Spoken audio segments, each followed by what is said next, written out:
Hello friends, welcome to Oracle 21C New Feature video series. In this video, we are going to learn about the new JSON data type introduced as part of 21C database. Let me give you a quick introduction about the JSON data type, then I will take you through the demonstration. Okay, starting from 21C database onwards, we will be able to directly use the JSON data type as a native JSON data type, very similar to the rest of the data type like number, varchar, date or timestamp. We'll be able to use even the JSON because this was not supported until the previous version, and very similar to the rest of the data type, the transactional features and relational features are supported for JSON also.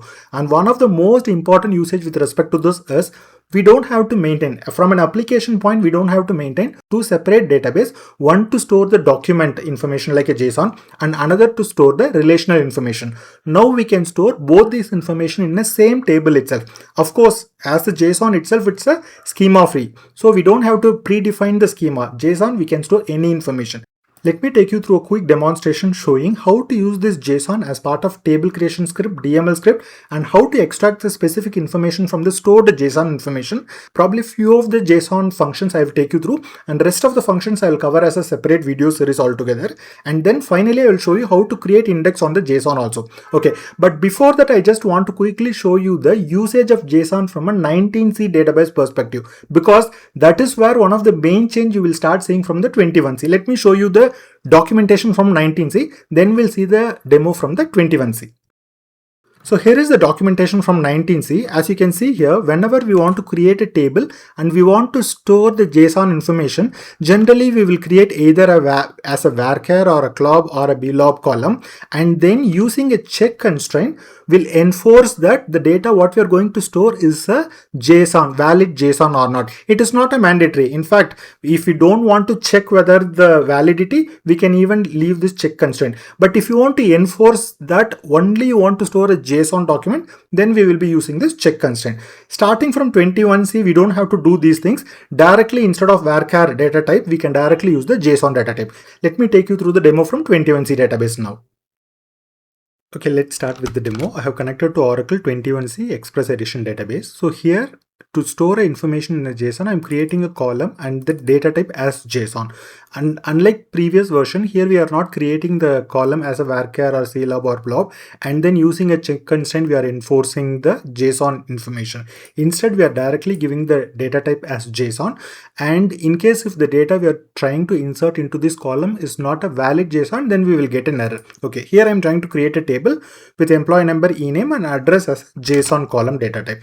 Now I'm trying to insert a data into this table. So here if you see, I'm trying to insert a value 1, employee name as Ravi, and then I am using a JSON constructor to parse the character information and storing into this table.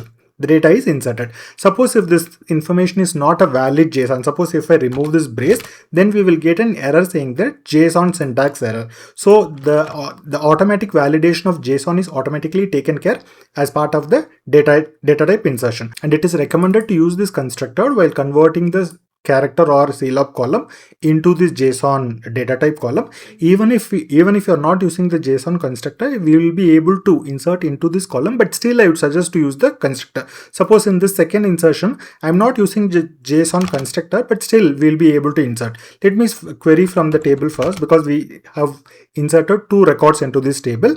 So 2 employees, and the address information we inserted as a JSON data itself. Okay, now let me show you a few of the examples to retrieve the thing. Though all these functions I will discuss in detail in a separate video, just to quickly cover the basic information with respect to JSON, I will show you a few examples. Okay, so here is a very simple example to extract the record information from the JSON data itself. So here we are using the JSON value function. By specifying the JSON input and the path, we will be able to extract whatever the information we need from the JSON. For example, in this case, I'm extracting the street, city, state and pin as a separate character data. Okay, this is one way of extracting the data. There is one more way to specify the dot notation. Here we are using the JSON value. The equivalent information here is like using the dot notation, saying that JSON column followed by the path. So here I'm trying to extract exactly the same information, but without using the JSON function. Okay. Now let me show you an example to update the JSON value, which is in that address column. So here is an example. So here we are using the JSON transform function. What this transform function will do is, whatever the JSON information we are providing as input, and using the set operator, we can go and update the specified path. For example, in this address information, I am updating the city with Chennai and state with Tamil Nadu and pin code with a number, and the transformed information we are updating back to the employee table. For example, in this case, for employee Ravi, I am trying to update the city as Chennai. Let me execute the update statement. Update statement is executed.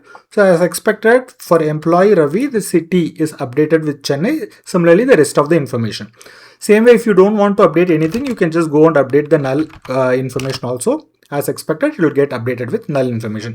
So this is the very basic information with respect to how to use the JSON as part of the table and how to use it as part of the DML operation and how to extract the basic information. Probably I will cover the functions, JSON related functions alone in a separate video, but this video will just give you a quick overview about how to use the JSON as part of table creation and as part of DML. Okay, now let me show you another example, how to use the JSON as part of PLSQL. So here if you see, I am declaring a variable JSON, very similar to the rest of the scalar variables like number, varchar, date, very similar to that. Now we can start using the JSON as a data type also. And in this case, I am declared a variable called LV address, and very similar to our insertion script, I am using a JSON constructor to convert a string information into a JSON. Obviously, this has to be a valid JSON, otherwise we will get an error. And this information I am directly inserting into this employee table. Let me execute this anonymous block. The anonymous block is executed successfully. Now, if you query the table, we will be having 3 employees because the third employee we just inserted using this PLSQL block. Fine. Let me show you one more example. So in this example, I'm using the JSON constructor.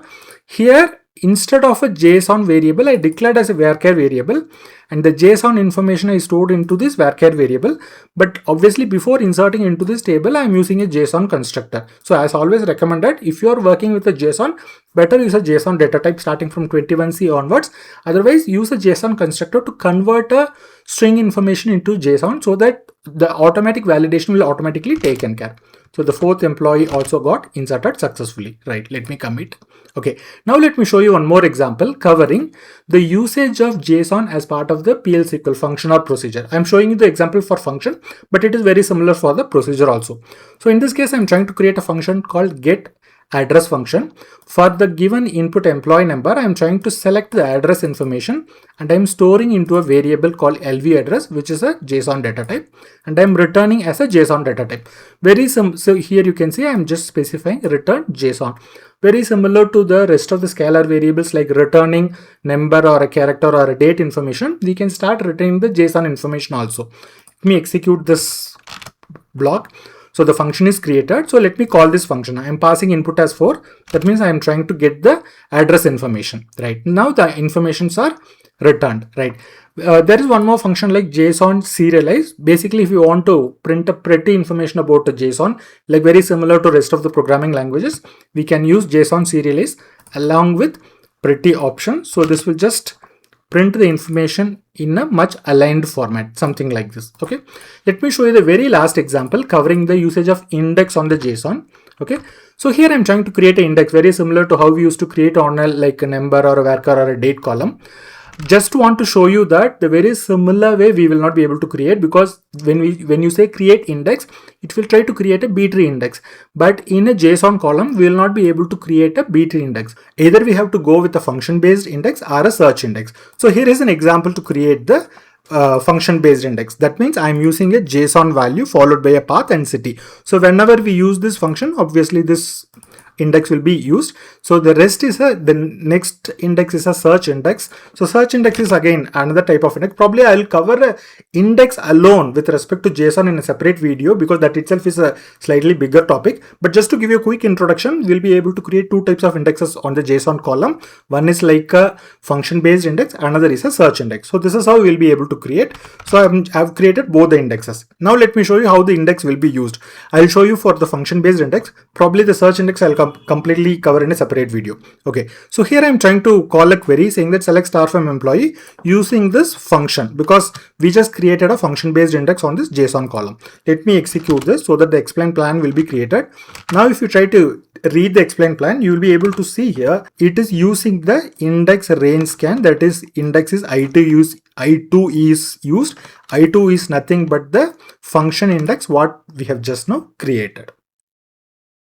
I hope you would have learned something new today. If yes, please like this video, subscribe and stay tuned for new feature video, interview question, SQL practical question and concept videos. And thanks a lot for watching this video.